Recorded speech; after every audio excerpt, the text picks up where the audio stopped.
What are you looking for? Ike, you scared me. Yeah. I'm looking out at the marketplace. I have a client and we're trying to determine their strategy by looking at the competition in the market. You know, I think I have something that might be of some help to Hey, you. great. Thank you. Oh, that's much better. Here, you know what? Take a look. What do you think? Oh, yeah. Hi, this is Andrew Sokol, International Business Consultant and Branding Strategist. And I'm sales trainer Ike Krieger, developer of the Your Open is Your Closed sales system. Ike and I are dedicated to making advanced sales and marketing strategies available to small and mid-sized businesses. These are techniques formerly available only to very large companies with very large budgets. This video is one way you can have access to the business secrets of the world's most successful companies. So relax, enjoy, and learn from this week's 5 for 5 video tip.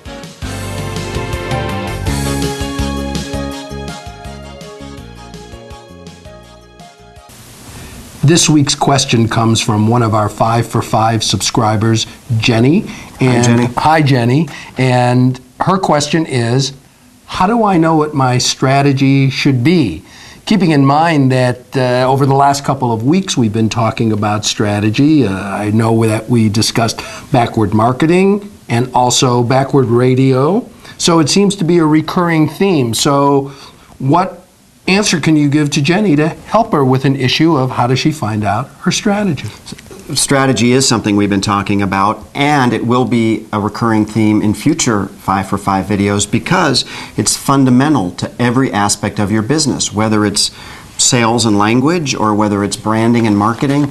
Strategy affects everything that you do in your business, and it's important to understand that strategy can sometimes, on those lucky occasions, come to you in an instant, but more often it's a process that takes weeks to develop and to figure out what your strategy should be. And this may be a good time for me to introduce a concept that I call inside out, outside in strategy development. Okay. In fact, I have a graphic that may make it easiest to understand, so why don't we take a look at that? Yeah, let's bring it up.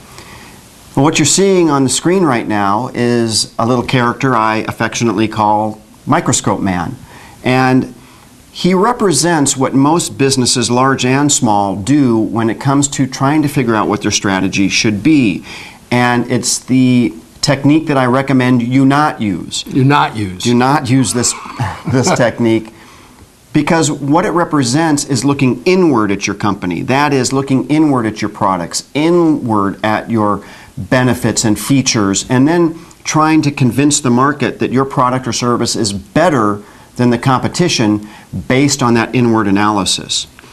Let's look now at a character that I affectionately call Binocular Girl. Now, this is the approach I'd like you to take to developing your strategy, and that is looking outward at the competition and the marketplace, because your opportunities for strategy will lie in what your competition isn't doing. Now, that's a very important concept to keep in mind. Your opportunities for strategy will lie in what your competition isn't doing. And the only way to know what your competition isn't doing is to observe them and see what they are doing. Okay, so let me see if I have this right. You want to look at your competition to see what they're not doing rather than looking at your own business to see what you should be doing. Exactly, or why you think your business is better. Can you give an example of that, please? Sure. Well, let's say you like hamburgers. Let's say you wanted to open a hamburger restaurant. Okay. And you decided that because you have an affection for children and families that you wanted to open a restaurant, a fast food restaurant, built around the theme or the strategy of being the fun, family, happy place to go for a hamburger. How effective and how successful do you think you'd be? Well, since a business, a company already came to mind that seems to base their business on that brand strategy, you might have a hard time breaking into the marketplace. And that business is? McDonald's. McDonald's, exactly. And you can see the power of a brand strategy. As soon as I talked about that particular perception, Ike knew instantly what business I was talking about. Now, suppose you still wanted to open a hamburger restaurant, and we're now looking outward at the competition before deciding on your strategy. You saw that McDonald's occupied the perception of the family happy place to have a meal. Is there an alternative to that that may be successful in the light of the competition of McDonald's? I don't know, maybe an adult gourmet fast food hamburger restaurant. I like that, actually. You might be onto something there. So that's exactly right. That's the reason it's so important to look out at the competition, at the market, see where the opportunities lie before you decide what your positioning strategy is going to be. So, matter of fact, let's give everybody an action step that they can do this week that may help them. You might recall about 2 weeks ago, I gave you an action step and asked you to inventory your own marketing materials and ask yourself whether or not those materials were based on any particular strategy. This action step for this week is similar, but crucially different. What I'd like you to do is do an inventory of your competition's marketing materials, products, and services. You might give them a phone call and ask them to send you a brochure. See how they answer the phone and what they say.